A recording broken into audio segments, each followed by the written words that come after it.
এই 20 বছর পরে 18 বছর পরে সুযোগ এসেছে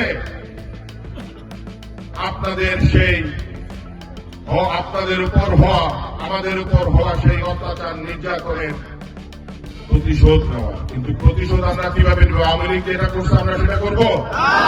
আওয়ামী লীগ যে অন্যায় করেছে সেগুলো আমরা করবো? আমি তো বলবো যে আওয়ামী লীগের যদি কেউ নিরাপরাধ থেকে থাকে তাকে আপনারা সুরক্ষা দিবেন। কারণ আমরা শেখ হাসিনার দলের কেউ না, আমরা হচ্ছি গিয়ে দেশনেত্রী বেগম খালেদা জিয়ার সৈনিক, তারেক রহমানের সৈনিক, শহীদ রাষ্ট্রপতি জিয়া রহমানের সৈনিক। কারণ আমরা সাধারণ মানুষ, গণমানুষকে সাথে নিয়ে রাজনীতি করি। সুতরাং আমরা কোন মানুষের উপর অন্যায় অত্যাচার করব না। এই ব্যাপারে আপনারা খেয়াল রাখবেন, লক্ষ্য রাখবেন। আপনার দ্বারা যেন কোন সাধারণ মানুষের ক্ষতি নয়, সে যে দলই করুক। আওয়ামী লীগ যে অপকর্ম করেছে সেই অপকর্ম আমরা করব না। তাহলে তাদের মধ্যে আর আমাদের মধ্যে পার্থক্য রইল কি? আমাদের উপর হওয়া অন্যায় অত্যাচারের জন্য আমরা মহান আল্লাহ তাআলার কাছে বিচার দিব, এবং যারা আমাদের উপর অন্যায় অত্যাচার করেছে তাদের বিচার ইনশাআল্লাহ এই বাংলার মাটিতে হবে। কিন্তু যারা নিরপরাধী তাদের উপর আমরা কোন অন্যায় করব না, সেদিকে আপনাদেরকে লক্ষ্য রাখতে হবে।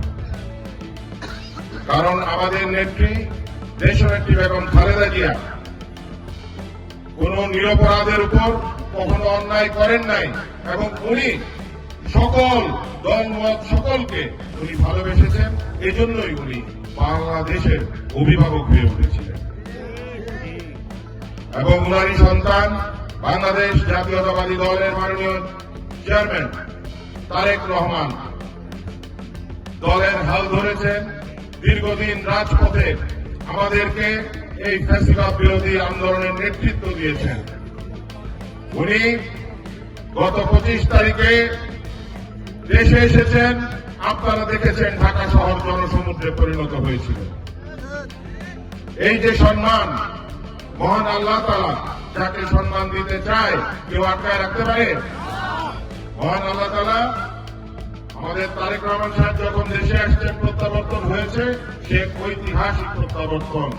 যে মানুষ হয়েছিল 300 ফিট, এবং এয়ারপোর্ট থেকে শুরু করে ঢাকার আনাচে কানাচে পুরো ঢাকা সেদিন জনসমুদ্রে পরিণত হয়েছিল। আপনারাও গিয়েছিলেন অনেকে। এই যে সম্মান, এবং আমাদের নেত্রী জানা যায় যে জনসমুদ্র হয়েছিল, তাকে যে রাষ্ট্রীয় সম্মান জানানো হলো, তার এই মৃত্যুতে দেশ বিদেশ থেকে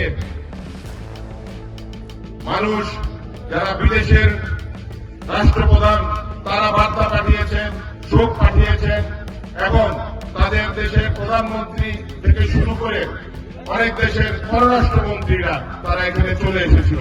আপনারা দেখেছেন না টিভিতে?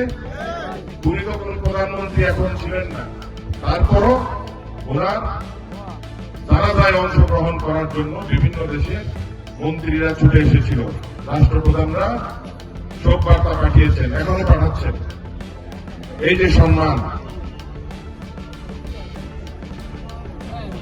মহান আল্লাহ তাআলা ওনাকে এই সম্মান দিয়েছেন। আরেকজন যে অন্যায় অত্যাচার স্বৈরাচার ছিল, সে পালিয়ে গেছে, এখন নিজের চেহারাটাও দেখাইতে পারে না, টিভিতেও আসে না।